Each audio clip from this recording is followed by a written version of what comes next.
Footage নেওয়ার permission নাই, কারণ সোজা কথা এটা আমার আম্মু রিকোয়েস্ট করছে। এখন হচ্ছে আমার আম্মুর জন্য এটা অনেক টাফ একটা ডিফিকাল্ট টাইম, ঠিক আছে? সো আর আমরা এতদিন ক্যামেরার মধ্যে ছিলাম, সোশ্যাল মিডিয়াতে আমার বোনকে নিয়ে অনেক কমেন্টস, অনেক ভিডিওস, অনেক কিছু সার্কুলেট হয়েছে। আমার আম্মুর এটার সাথে ডিল করতে হয়েছে। অ্যান্ড এখন উনি স্ট্রিক্টলি রিকোয়েস্ট করেছে যে জাস্ট এই সময়টা কোনো ক্যামেরা যাতে, কোনো ফুটেজ যাতে না আসে। অ্যান্ড এটা আমরা চাবো যে আপনারা এটা রেসপেক্ট করেন। অ্যান্ড আমরা অলরেডি 3টা জানাজা ঢাকায় হয়েছে, যেখানে মিডিয়া আসছে, আপনারা দেখেছেন শহীদ মিনার, বনাইডিউসে আসছে। ওইখানে আপনারা আসতেন, কোনো প্রবলেম নাই, ওইখানে সব অনেক জায়গা থেকে অনেক মানুষ এসে ভিডিও করছে।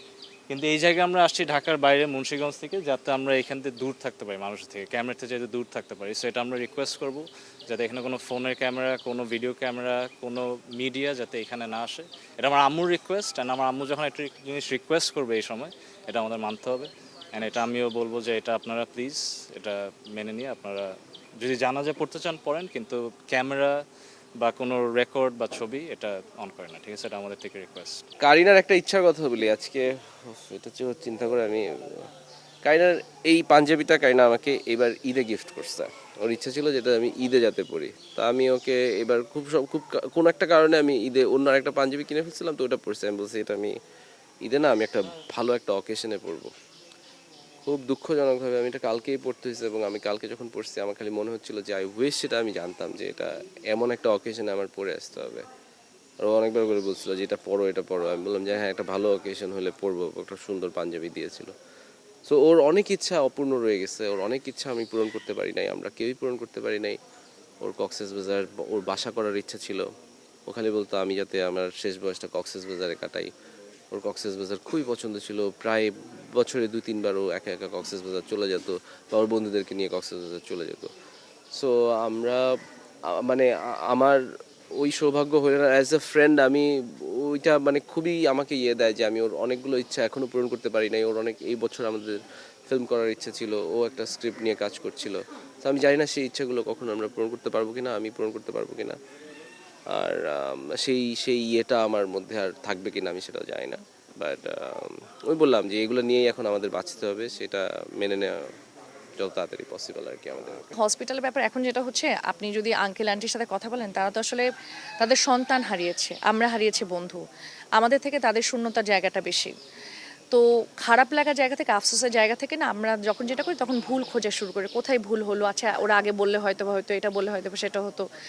আমি এখন না ভুল ভ্রান্তি, দোষাদোষি এগুলো না করে আমার কাছে মনে হয় যে উই শুড বি গ্রেটফুল যে অ্যাটলিস্ট বাইরের থেকেও আমাদের ডেফিনেটলি অনেক ল্যাকিংস আছে, আমাদের এখানে অনেক সিস্টেম, অনেক প্রবলেম আছে, বাট আমাদের এখানে অনেক ডক্টরও অ্যাভেলেবেল আছে। আপনি বিদেশে গেলে এত অ্যাভেলেবেল ডক্টর পাবেন না। সো আমার মনে হয় যেহেতু উই আর প্রিভিলেজ যে আমরা এত ভালো ভালো ডক্টর পাচ্ছি, সো আমার মনে হয় আমরা যদি এই যে লিভার ট্রান্সপ্ল্যান্টটা বাংলাদেশে হয় না, এই টাইপের কঠিন জিনিসগুলো যদি বাংলাদেশে লিগালাইজ করা হয়, এগুলো যদি করা শুরু করা হয়, তাহলে কিন্তু রোগীকে বাইরে নিতে হয় না। সো এটা একটা আফসোসের জায়গা ডেফিনেটলি আমারও আছে যে আমরা জানতামই না। শুরুতে বলা হতো, শুরুতে আসলে বলা হচ্ছিল কি, ওর আপনার হয় কি পরীক্ষা করে বের করতেও তো একটু সময় লাগে। একটা মানুষের আপনি একদিনের মধ্যে বলতে পারবেন না যে আপনার লিভার, এগুলো পরীক্ষা করে বা আপনার হচ্ছে গ্র্যাজুয়ালি বুঝতে পারে। ওর যখন অবস্থাটা খারাপ হওয়া শুরু করে, তখন লাইফ সাপোর্ট নেই, তখন ওনারা জানাইছে যে আচ্ছা ঠিক আছে, আপনারা এখানে পসিবল না, আপনারা বাইরে নিয়ে যান। সাঙ্গেল আন্টির কথা হচ্ছে ওরা তাহলে আগেই বলতো, কিন্তু আসলে ওদেরও তো একটা রোগীকে স্টাডি করতে হয়, ধাপ করে একটা রোগী আসলেই তো ধাপ করে বলে দিতে পারে না।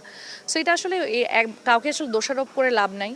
এটা আসলে হয়তো বা ভাগ্যেই এমনটা ছিল, বাট এখান থেকে ডেফিনেটলি আমরা আমরা নিজেরাই অনেক সচেতন হয়েছি। আমরা শিখছি যে এভরি 6 মান্থস, এভরি 1 ইয়ার আমাদের আসলে চেক আপ করানো দরকার। সো ভুলভ্রান্তি আসলে সবারই ছিল। সো আমি হসপিটালে দোষ দিয়ে এভাবে করতে চাই না আসলে। ছোটবেলা থেকে আমাদের পুরান বাউসা এবং আবদুল্লাপুর এখানে, যেখানে তাকে শায়িত করা হলো আজকে,